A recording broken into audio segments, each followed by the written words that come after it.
Hey guys, it's Molly, and today I'll be doing part 6 of Ungifted by Gordon Corman. And if you hear weird noises in the background, something like this, I don't know if you could hear it or not, but yeah, there's some background noises because the TV is on and I can't find the remote, so it's just going to stay there like that for right now. And when I start reading, I'm just going to start reading right away. I'm not going to say anything before, so yeah, I hope you guys enjoy. Maybe he doesn't know who you are, Sanderson suggested. I shook my head. He wrote down my name. I told him where I go to school. He's a superintendent. He's got access to every file and record there is. Yeah. Did you pick the wrong guy to get caught by, or what? Nussbaum agreed. The head honcho of the whole district. I'm wondering if it's not as bad as it looks, I mused in a low voice. A little cleanup, a little wood polish. I heard they're going to have to redo the whole gym floor, Sanderson put in. It's cost like zillions of dollars. And don't forget the glass doors, Nussbaum added. You're a dead man walking. I totally agreed. So why wasn't it happening?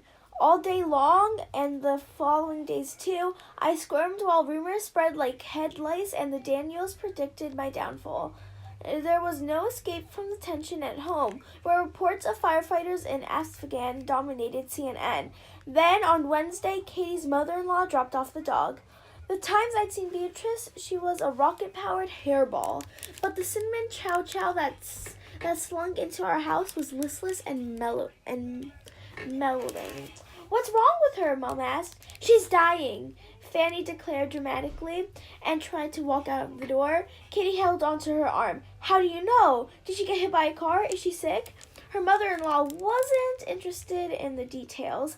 I can't cope with this at my age. And with that, she was gone. Mom reached down to pat the dog. Beatrice snapped at her hand. She tossed a warning growl over her shoulder at Katie, just in case she might be contemplating a similar move. She's too mean to die, I observed. She can't die, Katie said tragically. Brad loves her. Brad loves you, too, I returned. What does that say about Brad? He'll never forgive me if something happens to her. Well, that's not exactly fair, is it? Mom put in. If anything went wrong, it was on Fanny's watch, not yours. That's her whole modus operandi, Katie argued.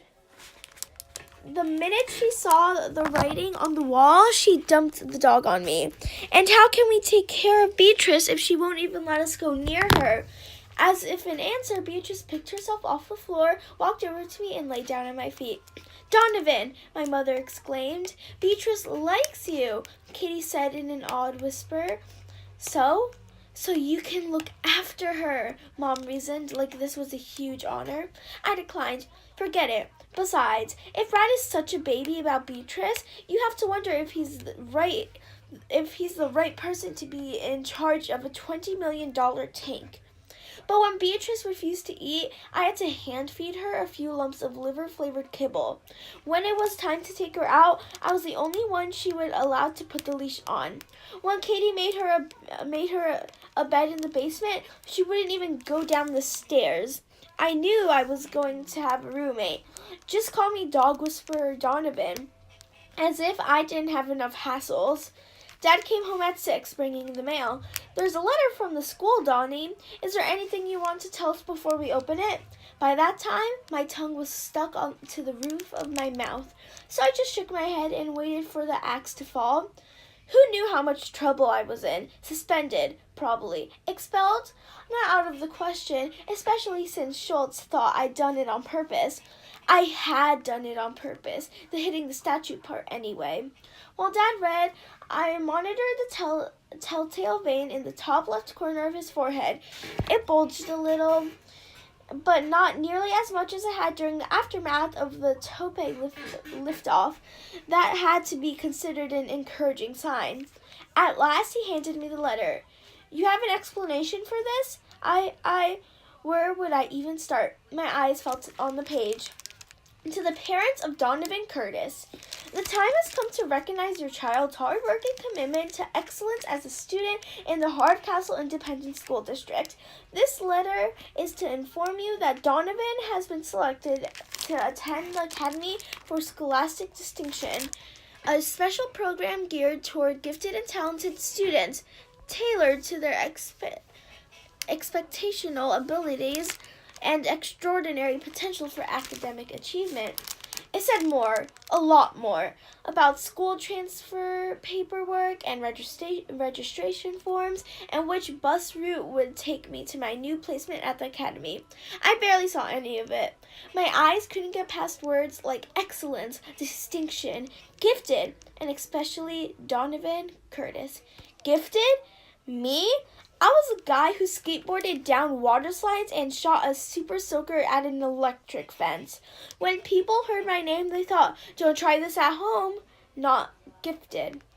I wasn't being expelled. I was being promoted. Dad was grinning from ear to ear. I always knew that the real problem was they just weren't challenging you. Mom looked worried. Is everything okay? Donnie's gifted, Dad crowed. It's a mistake, Katie scoffed. The kid's about as gifted as a caterpillar. He brings home a B and it sets off 6 days of skywriting and fireworks.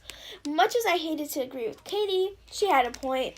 My grades weren't terrible, but they were nothing to write home about. Come to think of it, I remember the day all the nerds and brainiacs took the special aptitude test to see who got into the gifted program. I remembered it because nobody even asked to give me it a try. I wasn't insulted because I wasn't gifted. My eyes skipped down to the bottom of the page.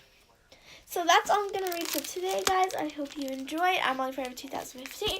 Don't forget to leave a like and subscribe to see more content like this. Bye!